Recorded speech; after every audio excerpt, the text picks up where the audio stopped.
It sounds like an amazing program, and I'm excited to see how it goes. So to get into the questions about you specifically in Congress, when you're in a Congress chamber, there's lots of amazing people, especially at the national level. How do you stand out to a judge in that chamber of really successful people?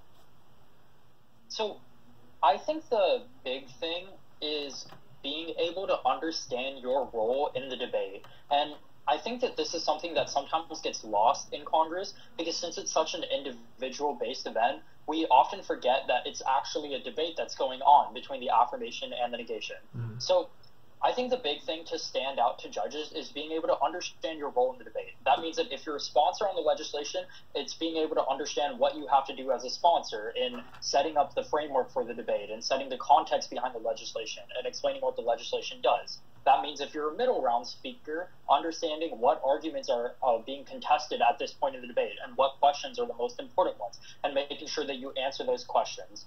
I think once you have an understanding of your role in the round and your specific speaking spot and what needs to be accomplished with that speech, it's a lot easier to stand out to judges because a lot of times the reason why you get forgotten by judges isn't really because you weren't a memorable speaker or because you weren't like a good speaker. It's because whatever you were speaking about didn't really fit what was necessary for that specific spot in the round. So if I'm speaking in the middle, I don't want to present a whole bunch of new arguments that don't really deal with any of the stuff that we've talked about before. I want to make sure that I understand my role in the round and what I have to do to further my side.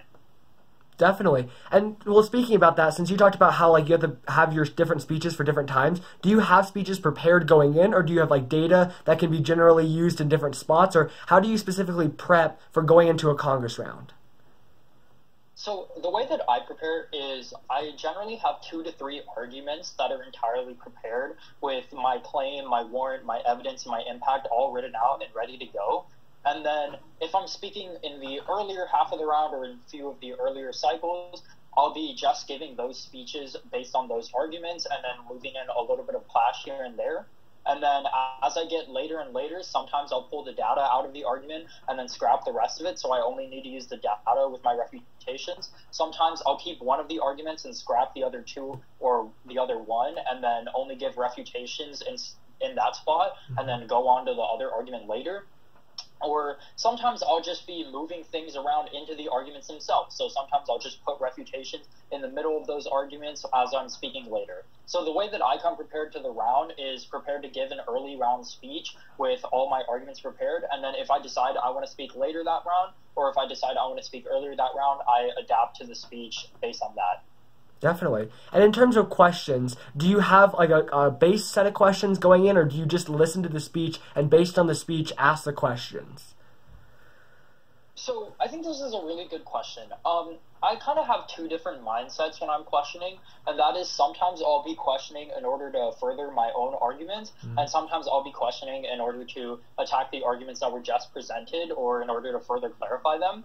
Honestly, I don't have a set time or a set metric by which I decide which one I'm going to choose. It's just which one I think is going to be most powerful at that time. So in terms of the questions I'm asking to further my own argument, a lot of times those I have in my head. I don't really have them written out, but I have an idea of what types of stuff I want to ask. And for the questions to attack the senator's arguments that were just presented, I just listen to that speech and then I present those questions. In terms of when you use the different scenarios, I would say a lot of times I find myself furthering my own argument if I've already spoken and then someone goes up and tries to refute my argument, or a bunch of senators are coming up and no one is really referencing my argument. In those cases, I'll probably be trying to further my own. And in the cases where I haven't spoken already, a lot of times I'm going to be trying to attack the senator's arguments that are just presented, or at least get some type of concession that I could bring up in my speech later. Definitely. I've seen that tactic used a lot where you make a really great point in the round and then you ask questions like you never address this in the round, so then your point stays relevant throughout the round. In terms of introductions, do you have like I know you said you have a bunch of, or you have a couple of claim, warrant, impact data it's like already prepared out. Do you have your introductions prepared beforehand? Do you have like a stock I guess bunch of intros you go off of, or how do you come up with your intros, and when do you use them? Yeah, this is a good question. So I've never really been a fan of the model of like having some stock intros that you just recycle for every single piece of legislation. In my personal opinion, I think intros are most important in determining the theme of your speech and giving the judges an idea of what basic ideas and values you stand for in giving that speech. So I think that introduction should be really specific to every single speech and every single piece of legislation that you are speaking on. Based on that, I tend to write out my arguments or do my research for a piece of legislation and then come up with an intro after that. Obviously, it's really hard to make every intro sound like rhetorically beautiful. And honestly, on that note, in my opinion, I think simpler intros are better as long as they get the idea across that you're trying to go for. I know at Nationals, in one of my speeches about the Data Privacy Act, I believe it was, my intro really wasn't super complicated. It was just all about how Americans have choices in democracy and Congress shouldn't be taking away those choices. There was no beautiful simile or metaphor or any type of figurative language in there, but I think the intro was powerful because it gets across the theme that I'm going for in my speech. So that's what I would say that I prioritize with intros. It's always do my research, think about what's the big theme behind my research here, and then come up with an intro off of that. Try to make it sound beautiful if I can, but if not, make sure I'm getting the simplicity and the thematic value across. Definitely. And watching your, actually on this channel, we broke down one of your speeches at the Tournament of Champions that I thought was really good. And I noticed specifically you have a way of speaking that's, I think, unique, because some people resort to more shouting during a Congress speech, which I don't really necessarily personally think it's that strong. Or some people will go more all quiet. How do you find the balance in giving your voice, and how do you your tone and your volume of speaking? How do you find that balance? Yeah, I would say that this is something that's really hard to find. I mean, even at this point, being one of the louder, more aggressive speakers, a lot of times I'll get ballots still that are oh, you were too loud during this speech, or you're veering on the edge of just shouting for the entire speech. So it's definitely something you have to find a balance for and keep on practicing. What I would say is that you should look into speaking from your diaphragm. I think that's the first thing that I learned as a younger speaker. And I think that's what enables me to get that louder, more aggressive style across without always sounding like I'm shouting or sounding like I have a very aggressive, annoying tone. So it's all about being able to speak from your diaphragm. And what that essentially means is shifting your breathing and your speaking down a little bit so that you get a little bit deeper of a tone and you can achieve that booming effect that a lot of people are looking for in speakers, especially in congressional debate. So if you can speak from your diaphragm, it gives you the ability to talk a little bit louder and talk a bit more aggressively without sounding like you're shouting or getting that really annoying, harsh tone that judges really dislike. Well, I was surprised that you would get the ballot saying that you were shouting, because personally watching your speeches at Nationals, at both TOC and also NSDA, you seem to have a very assertive way of speaking in a very passionate way without personally sounding like you're shouting at people, which I find annoying. So I think you have a very great way of speaking. Thank you, thank you. So in terms of before you actually get into the Congress round, how do you practice giving your speeches, or even being in a Congress round before you actually get into the tournament you're going to? Yeah, for sure. I think obviously the advice that everyone is given, and I would just echo is important to practice, is giving practice speeches based on your arguments that you have prepared and the research you have prepared. But beyond that, I think one of the bigger things that's often missed in Congress, because a lot of times we forget to conceptualize it as both a debate and a speech event, is actually just thinking about the debate beforehand.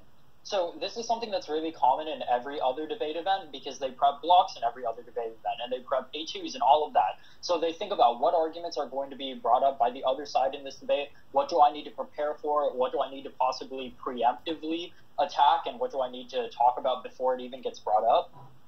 So I think this is something that actually translates really well to Congress, and this is something a lot of people don't do before rounds, but I would say is a really important technique to use. So what I do before rounds nowadays, and what I've started doing more and more as I've gotten later in my career, is every single time I see a piece of legislation, even before I research, I ask myself what the fundamental questions are in that legislation and what each side is going to go for at the end of the debate. And I try to think a little bit on what each side's big arguments are going to be. And the reason why that helps you is because if you keep that through your mind throughout the entire research process, then before the round, once you have all of your cases ready and all of that, you can think about, okay, what arguments presented by the other side will I attack best with this case? What arguments presented by the other side will need to be solved if my side wants to win this debate? What arguments is my side going to present that I could possibly spice up or add another layer to?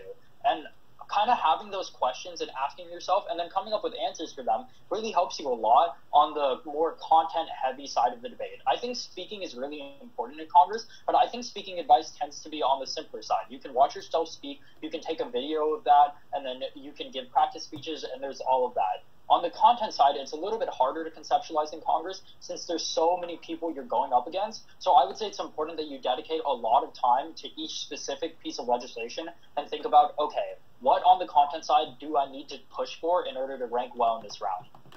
Definitely. And also in the crystallization speeches, understanding the fundamental questions, you can actually have like values that the voting or voting values for the judges at the end of the debate, which is more similar to other debate events, but you can actually have those already prepared in your mind before the debate comes up. Yeah, definitely. And I think that if you have those in your mind, it makes things a lot simpler for judges, and that's another big way to get them to remember you because you present ideas simply in a clear to understand manner. Definitely. You talked about spending a lot of time on each bill. For bigger tournaments like nationals or any big tournament you'll go to, you'll get a ton of different bills. How do you take effectively use your time to prep for all the bills that are put in front of you? For sure. This is something I've definitely struggled with a lot in my career because I've never been a really big fan of sharing research or just not doing your own research on every single piece of legislation. And obviously that creates a big burden on you to try to deal with every single piece of legislation. What I would say is that first off, towards the beginning of my career, I always prepped from prelims first, then semis to finals, and still to this day, I look at all the prelim bills before I look at the semis ones and finals. I think that's just generally a good practice. I thought that was what everyone did, but as I moved a little bit further, I realized that there's also a practice of prepping backwards and going finals, then semis, then prelims. So first off, I would say just from my personal advice, I think going prelims and semis then finals is always your best bet. The second thing I would say is that a lot of speeding up your research time and being able to deal with everything is about staying informed. And this is why researching becomes so much easier the further you get into the debate world, because as you've debated more and more topics and as you become more and more informed about the world, it's a lot easier to look at a piece of legislation and be able to write out arguments for it within 30 minutes rather than take 2+ hours to have to research everything about the legislation. So the advice I would give there is that if you want to speed up your prep time for tournaments, it doesn't just start when the legislation comes out. It starts months before that. You want to download the New York Times, other news apps onto your phones, and then turn notifications on so that you can understand a little bit more about the world every single time you turn your phone on. So you'll be getting notifications of every single important thing that's going on. You can read through those articles, and then from there you have a better understanding of just political issues and global issues in general. That way, once the legislation actually does come out, you can research them really quickly because you're going to see a bill that's a resolution to place sanctions on the Philippines. I actually know all about this because I was reading about Filipino human rights violations just the other day, and so on and so forth. So you can go from there, and basically once you have that larger content base in your head, the process of researching for tournaments speeds up tenfold. So that's the advice that I would give. First off, start off by going in the right order, and then grow your knowledge base, and you'll be able to move quickly. Definitely agree. I will say that the order that you prep, that works great for you. Genevieve Cox, when I was interviewing her the other day, she talked about how she preps semis, prelims, and finals. Honestly, I think a lot of it comes down to your personal preference and what you become comfortable with in terms of prepping. But I think that going prelims, semifinals is a great practice, and that's one that I personally use. And then in terms of when you were talking about updates and staying informed, when I was at NSDA Nationals, we were debating an Iran topic, and then there was a whole controversy with tanker ships in Iran, and the people who were staying up to date with the news were able to use that really efficiently during the round. So even when the bills do come out, staying informed even throughout the tournament that you're at is very important. Yeah, definitely. Yeah. And now this is not as big a thing at bigger like national tournaments, but on like the local side, do you write a lot of the bills, or do you focus more on like the debating of the bills? To be 100% honest, I've never been someone that writes tons of bills.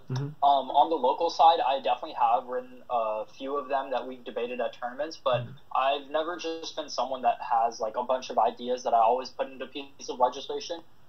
What I would recommend is that if you do have ideas, go ahead and go for it. If you don't have ideas, though, you should still try to do it every now and then.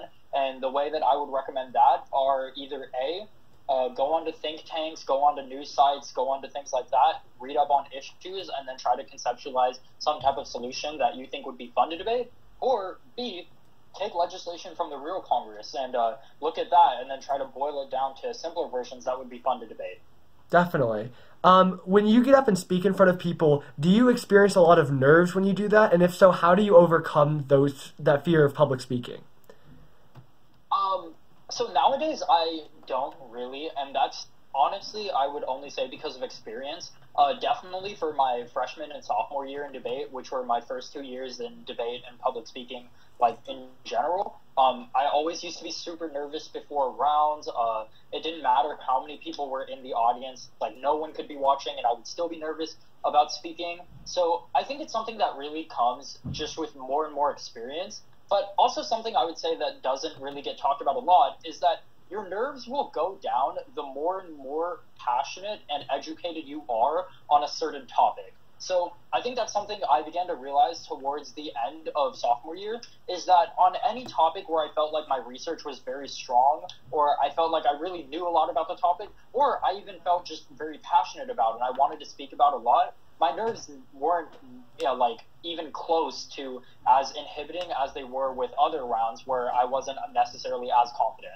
So what I would say is that for anyone who deals with problems of nervousness and just doesn't really enjoy the public speaking aspect of debating nearly as much just because they're worried about like what the audience would think of them or anything like that, I definitely can feel you. I mean, I was in that situation too. And what I would say is try to prioritize having strong research that you can be proud of and research that you want to share, research that you think is going to do very well. Because honestly, I would say that sometimes the presentation side and content side of Congress often seem very separated, but they're actually very interconnected. And the better that you do on the content side, the better you're going to do on the presentation side as well. Definitely. Well, I think that you shared a lot of great information. I want to thank you so much for coming on. Yeah, I want to thank you for this opportunity too. I think this account is a really great resource. I can say personally, coming from like a smaller school that didn't have a big debate program, having a resource like this would have meant the world to me just because of the amount I would have been able to learn. So I just want to say thank you for running this account and providing this to everyone. It's definitely improving education in our community, and it's going to be a very, very important resource for a lot of rookies that are going forward. Well, thank you so much for saying that. It means a lot coming from you. I'm hoping to help a lot of people through this. But also, speaking of helping people, I mean, the camp that you're running over the summer, that's going to help a lot of people too. I think that having the resources in the debate community is very important. And I think that it's awesome to support any program that tries to help people in the community. Thank you.